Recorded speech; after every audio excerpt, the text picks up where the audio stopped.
Hello, everyone. It's Deb with the UAP Medical Coalition. I'm here today to talk to Paul. The views, thoughts, and opinions expressed in this video belong solely to the speakers and not necessarily to the UAP Medical Coalition, its employees, volunteers, or affiliates. All medical references are for informational purposes only. This is not a consultation or a therapy session. This content can be triggering for some and is not meant for children. Paul, can you please let people know a little bit about who you are? Sure.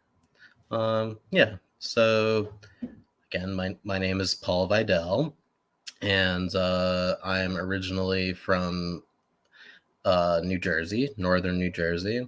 I grew up in a town called Sparta, and my history as an experiencer, I suppose, began as a young child, although I didn't really begin to look at it as, quote unquote, anomalous experiences until my mid 20s. I'm currently 32 years old. So, yeah, this was a good 7 years or so ago before I really started to question my experiences. Could you tell us a little bit about your experiences with UAPs? So, when it comes to UAPs in particular, I've had several experiences, but like some people say, none of them were so conclusive that I could say that like this is something incredibly exotic or something that's displaying what ATIP called the five observables, like incredible speeds or anything like that. With that said, I have seen some strange things in the sky and in the atmosphere, but most of my experiences personally have occurred uh, with essentially nighttime visitations from what what are commonly called gray aliens and also other types of beings. And you said that started in childhood. Yes, I can go all the way back there if you'd like and give some family history. There is some UAP history in my family. Okay, if you want to, go ahead. Sure. Okay, so once I kind of came out of the closet about being an experiencer, I'm sure a lot of people can relate to this. I spoke to my late mother and my father about this, and they just opened up about all sorts of things, not just UAPs, but near death experiences and other paranormal experiences they'd had. But there was one that, or there were a few that stuck out. One in particular, so I mentioned to my father that when I was 5 years old, I had this encounter with what some folks call the Hat Man. I'm not sure if you've ever heard of this entity. Yes. Hmm. Yes. Okay. So I've now met quite a few people who've seen it. I was 5 years old, and I wasn't paralyzed or anything, so I wouldn't call it any form of sleep paralysis. I just remember waking up, and I was five, so my memory is slightly fuzzy, but it was either coming out of my closet door or it was standing in my bedroom door, which I always left ajar. I'm not quite sure which. And it seemed like a very physical entity, not like kind of like a shadow entity, but very physical. And it was wearing a long coat, kind of like a trench coat, with a wide brimmed hat that I would compare to like a detective's hat. I don't know what to call those, but that's what it looked like. And I don't really recall any facial features or anything like that. I go back and forth, but I don't think I do. But yeah, it was just very tall and it seemed very physical. And so what I remember about this event is that I jumped out of bed, I ran past it, uh, again, it seemed to be a physical entity that was there. I ran past it while it was just kind of standing there. It must have been, it seemed like it was 8 or 10 feet tall to me as a 5-year-old child. Ran past it into this living room that we had right down the hall, and I hid under this yellow heating blanket, one of these old electric blankets that were popular in the 90s. Plug them in, they warm up. And I just remember hiding under this blanket, and like a child would, and then I peeked out, and the Hat Man had followed me into the living room, and then I hid some more. And that's essentially where the memory fades until I told my parents about it that morning, and they said that it was just a nightmare. Now, fast forward real quick to just about a year or two ago, I came out of the UAP closet, like I was saying, and I started asking family about this, and lo and behold, my father had an experience with the Hat Man at the same age back in the 60s. So this would have been the mid 60s. And not only that, but his brother seems to remember it as well. They were sleeping in bunk beds at the time. He comes from a large family, um, also in North Jersey, and so he recalls, at least my father, that this entity came up to his bed. He swears he was wide awake, my dad. He was not paralyzed, and that the entity just loomed over him, and it was very distinctly the Hat Man. He described every single feature exactly like I described it, and I think he said he just hid under his covers. And I haven't spoken too much to my uncle, his brother, about it, but that led, and I'll be very brief about this, that led to a series of other uh, uh, realizations about my family's brushes with the paranormal, which included my grandmother seeing white orbs floating around their backyard in Livingston, New Jersey, around the same time in the 60s, perhaps even the 50s, and she kind of tried to write them off as helicopters, but they were totally silent. They went outside to try to see what they were. They never could. And then I found out that one of my aunts in the 70s, I believe, saw an elliptical shaped craft with rainbow colored lights flying around it, just hovering in the sky, and then it just disappeared. So yeah, it's amazing what you find out when you start opening up about these subjects. Mm.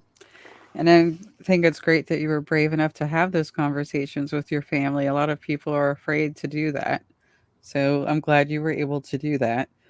My next question is, since you've had a lot of encounters, what physical effects did you experience as a result of those encounters?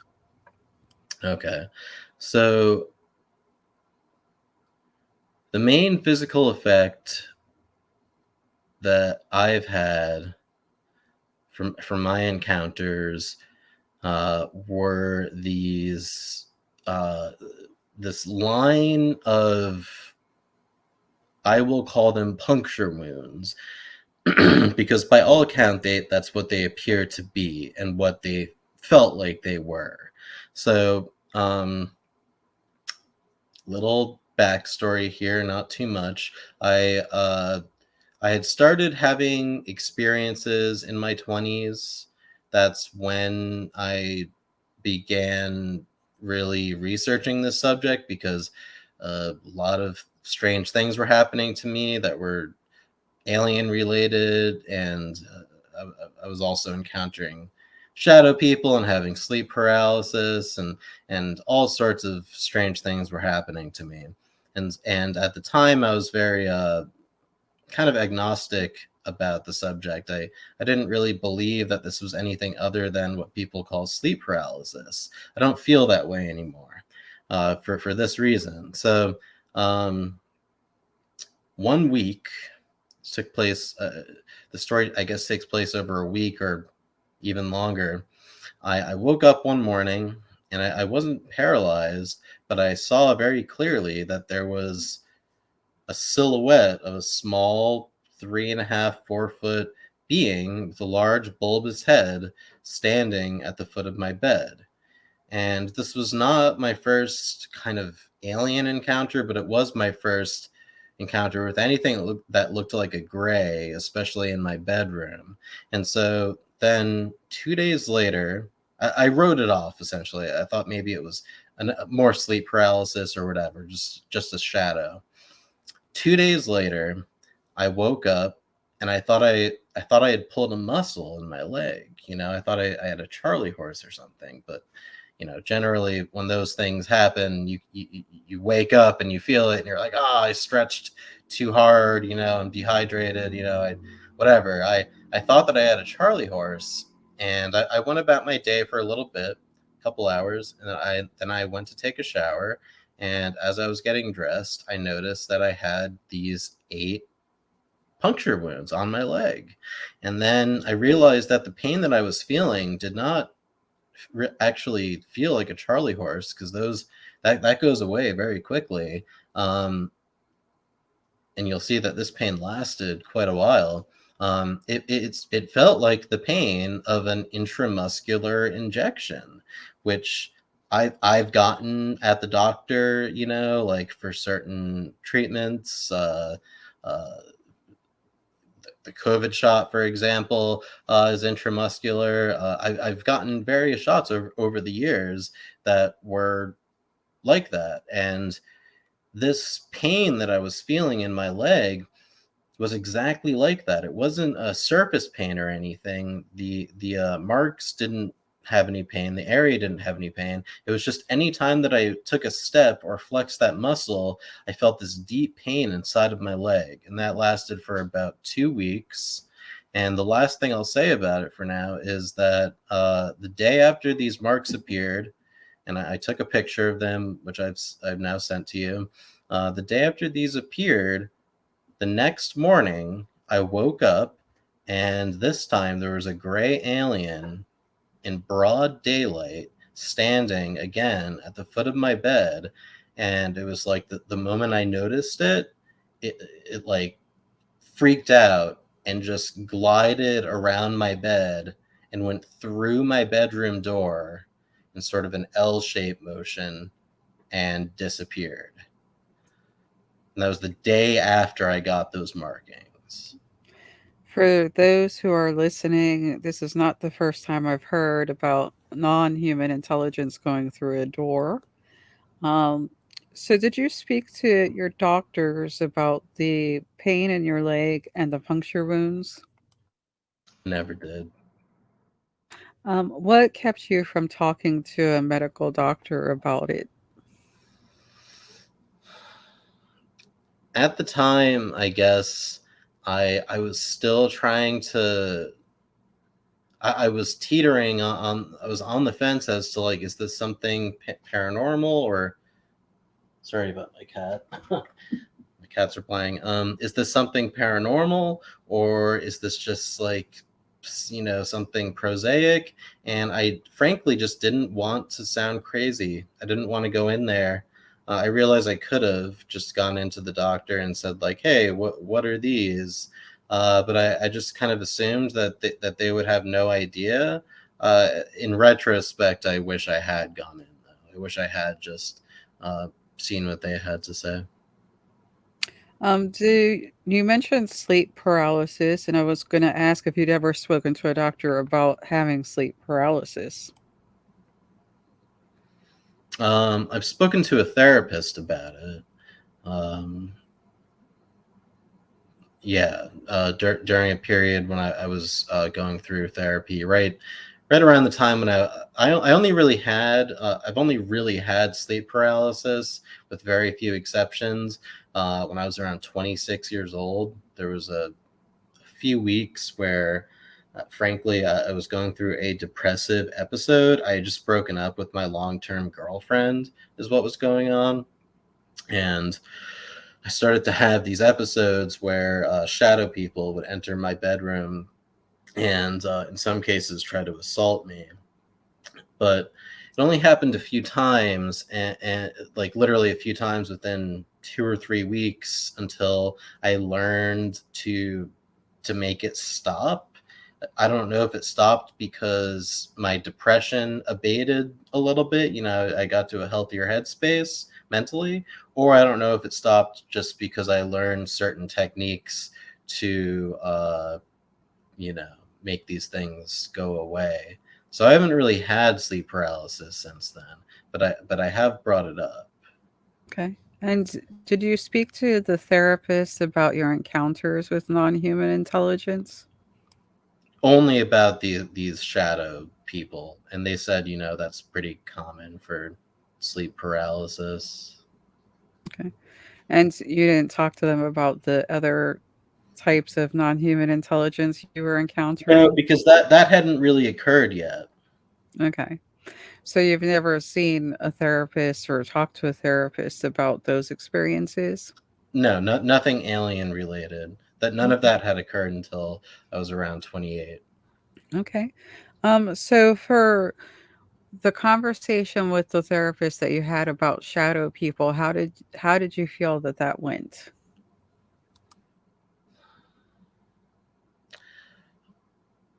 Honestly, it came up briefly. She just said, like, yes, sleep paralysis. She gave the general explanation that your body paralyzes itself when it goes to sleep, and sometimes your dreams will bleed into your reality. And I accepted that explanation at the time. It wasn't until things became a bit stranger, like some of the stuff I already described. It wasn't until things became stranger in the coming years that I even really considered that I was having any paranormal activity. Okay, so you had set it aside as just something related to sleep paralysis at the time. What were some of the other psychological effects that you experienced as a result of encounters with NHI? It's a good question. Honestly, it's really changed my life, and I know a lot of people say that. I've been asked that question a good amount of times at this point, and it's amazing. My answer is, once I reached the stage, like I said, I went through essentially from the age of 26 when this stuff started through the age of 28 or so, 29, where I began to come to grips with the fact that I think I'm having anomalous experiences. I pretty much wrote it off. But during that period, I started reading. I started reading different books, famous books like Abductions by John Mack, um, other books like the Secret History of Twin Peaks. Might seem a little esoteric, but that book, if you're a fan of Twin Peaks, actually, that book discusses a lot about the history of alien abduction and Roswell and stuff. I read, I watched Intruders with Bud Hopkins. I started reading, and then by the time I kind of came to terms with the fact that I think I'm an experiencer, it totally changed my life. I essentially went from being an agnostic, leaning towards atheist, to being I consider myself now to be a very spiritual person. So in that way, it totally transformed my outlook. So did you have any emotional responses other than having like a life change and a transformation of spirituality? Did you have any emotional responses to those encounters? Total fear for the most part, in the moment, and then bewilderment afterwards. I was lucky that my mother, I was often visiting. I was living in Los Angeles until recently, and I was often visiting New Jersey. And these things seemed to happen when I was in New Jersey for some reason, perhaps because my mother was also an experiencer of gray aliens and other things, and I could talk to her about it. So yeah, but yeah, mostly just pure fear while it was happening, and there's many experiences I haven't talked about, uh, and then bewilderment after. And you spoke about, having support from your family, but how did people like friends and coworkers respond to what happened? Um, it was a mixed bag. I will say I lost at least one friend due to my interest in this subject. It just, I think, I don't know if it was my fault or his fault or anybody's fault, but I became so obsessed with the subject, and my ontology had shifted so much from the person I guess he had known for many years. We were friends for over a decade, that he just couldn't take it, and it was very surprising because he is a very open minded person to a lot of esoteric subjects, but for whatever reason he couldn't take it, and we don't really talk anymore. Aside from that, I've had again a mixed bag. A couple friends that were very open, a couple friends who, at least one friend, my roommate in Los Angeles, who seemed to have experiences of his own once we moved in together, and then just you know uh,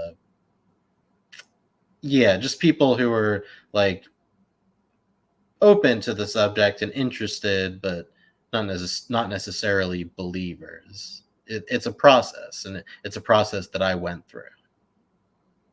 And when you talk about coming out of the closet as an experiencer, what helped you to feel like it was okay to talk about it and to be public and to have this conversation today?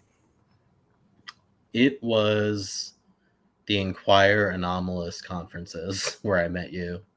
Uh, the first one I attended through the live stream, and that was around the time that I started posting on UFO Twitter X a little bit more. But it was really when I went to my first one in December of 2022. This was just after my mother had passed away.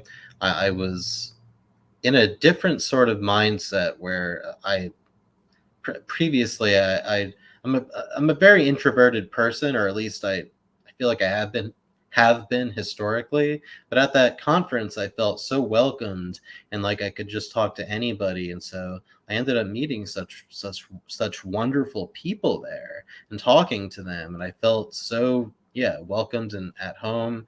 And from that point forward, it's just been, all uphill. And if you were talking to, say, a therapist or a medical doctor about things that they should be aware of related to experiencers, what would you advise them? It's a good question. I guess I would point them toward some of the more like cutting edge uh, literature and data that's out there. Again, folks like the late John Mack, but also more recent people who've written on the subject. I'm trying to think of folks that John Mack. It's such a loss that he's gone. Because I'm trying to think of more people with a background in psychology who I could refer them to. But I suppose I would just refer them to the literature. Try to think of some good recommendations, and most of all, tell them to be open and not to diminish or uh, denigrate, or invalidate their reports, whether they believe them or not, or in between. What do you think has been most beneficial to you in support from other people and from your family, and might have been beneficial to have gotten from, say, a therapist or a medical doctor.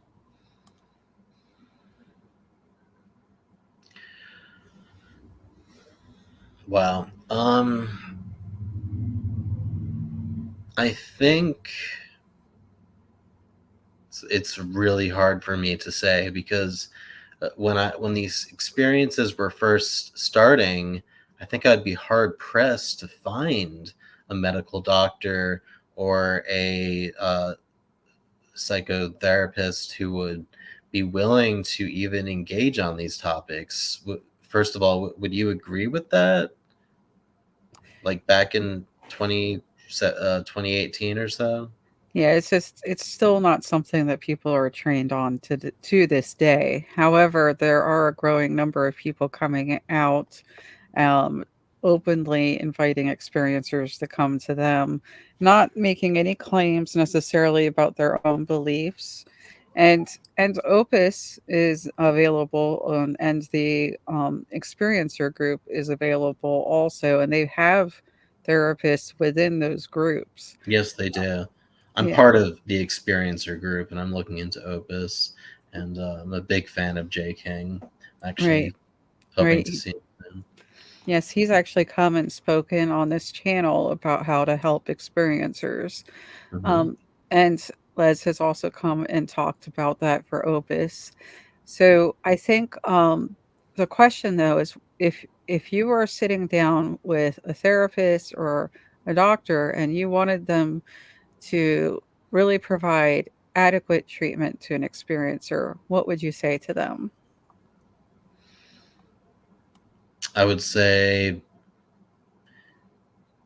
listen. I would say um, be discerning. I wish I was a trained therapist so I could answer this better, but just from the perspective of a patient, I would say be a good listener, be open. You know, whether or not you think that this person might be undergoing some form of mental illness, or they might just be mistaken or attention seeking, or any number of things, you know, or you know, whether it's the real deal. I would say um, be open to it. And um, I just had one thought; it just left me. But I guess if the topic became more accepted, uh, I guess I would just want what I would want out of a therapist would be somebody to help me integrate my experiencer life with my regular life, if you want to call it that, because I guess maybe one issue that I have is obsession. I have been diagnosed with like anxiety and OCD when I was much younger. I think I've worked through a lot of that, but it does still manifest. And so perhaps means of, yeah, balancing that in my everyday life, my work life, and maybe better way, or yeah. Is that an appropriate answer? Yeah, I think that's pretty appropriate, especially because you've heard, people who have a lot of experience helping experiencers talking about how difficult it is to marry the two, the experiencer life and the life that other people claim to have, the ones who are not talking about these experiences. Right. So, yes, I definitely appreciate that idea of having integration.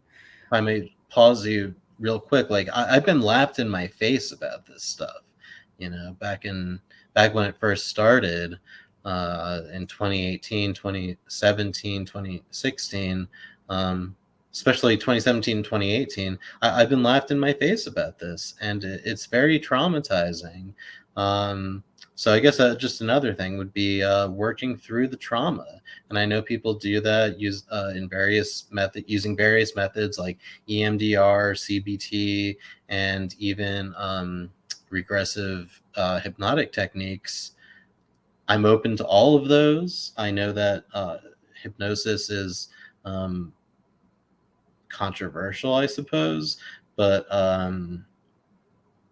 yeah, I would at least I would be open to those, and I would want to find the best way to work through the trauma of having to come out as an experiencer, losing one of your closest friends, having people laugh in your face when you describe your experience, and all the different types of trauma associated with the phenomenon itself. And so what you're talking about is secondary trauma, and that seems to be what happens when an experiencer finally tells someone what happened to them.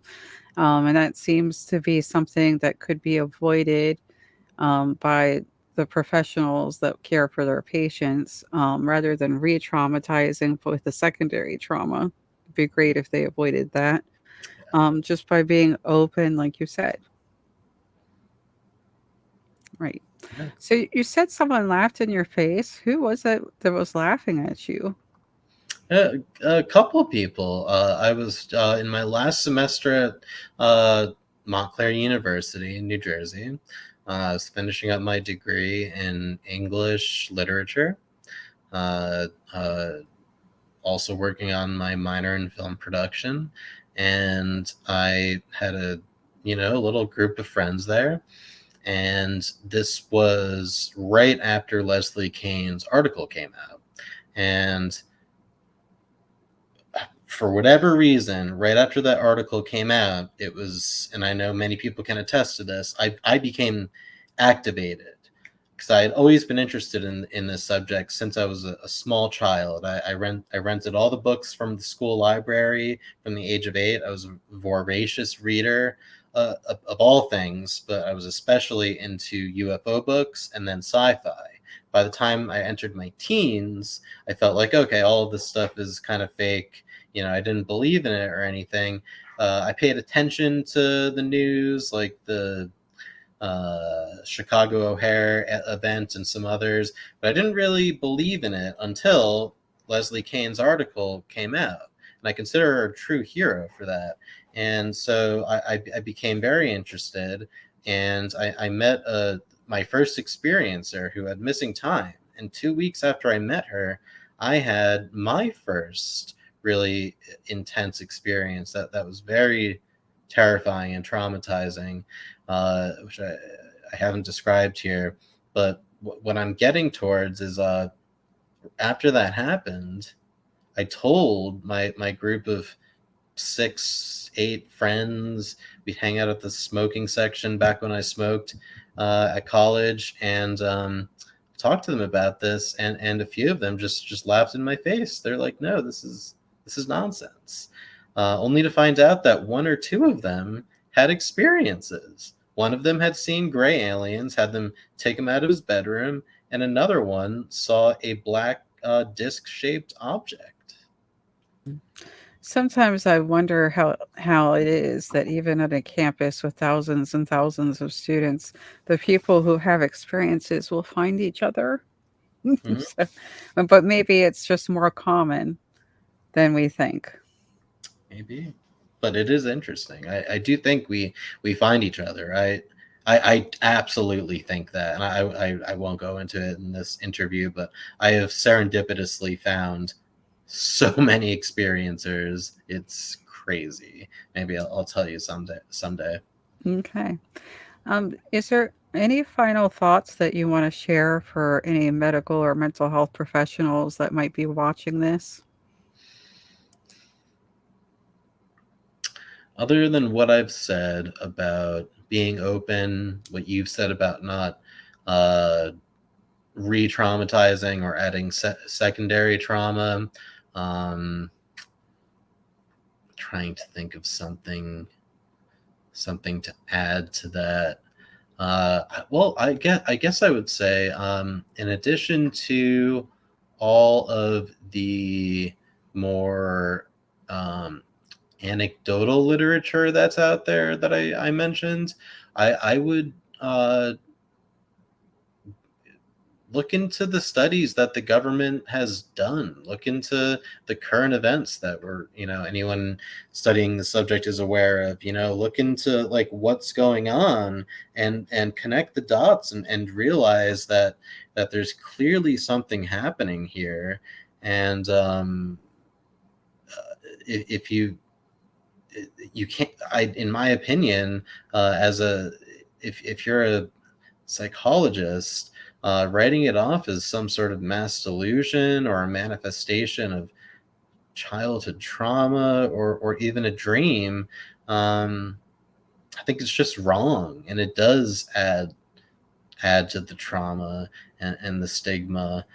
So I guess I'm kind of reiterating, but I'm just saying, like go to the government websites, look into the remote viewing program, look into the documents from Australia that came out about encounters with non-human intelligences, and look at David Grush's stuff. There's so much quote official information out there that should validate, at least that should show that there is some smoke here, even if there's not fire, and that it's worth taking seriously. And do you want to let people know where they can find you if anyone has any questions or wants to share their experiences with you? Yeah, for sure. Um, I'm pretty public on Twitter, now X. You can find me there. My handle is Delta, the word Delta, underscore wave rider, all one word. I chose that handle because I've since gotten into certain techniques that you might call lucid dreaming or astral projection that have to do with the delta state of the brain. That's another story, but Delta underscore Wave Rider, all one word. Again, my name is Paul Vidal, so you can probably find me either way by searching those. And I'm also on Instagram at Paul D. Vidal, where you can see some of my artwork that I do on the side. Well, one day, hopefully, we'll talk about theta waves because I think that that, yeah, that's a big one. it is the theta and the delta. I'm into meditation as well. I would love to speak to you about both of those waves. Okay. Well, thank you to everyone who was listening today. And I want to remind everyone that if anyone needs assistance with a mental health issue, that 988 can be called or texted. And of course, Opus for Experiencer Group and a whole bunch of other resources are listed on the UFO connector for someone who's seeking experiencer support. Thank you again, Paul, for coming and speaking today. Thank you so much, Deb. It's been Okay. great. Thank you, everybody, and take care.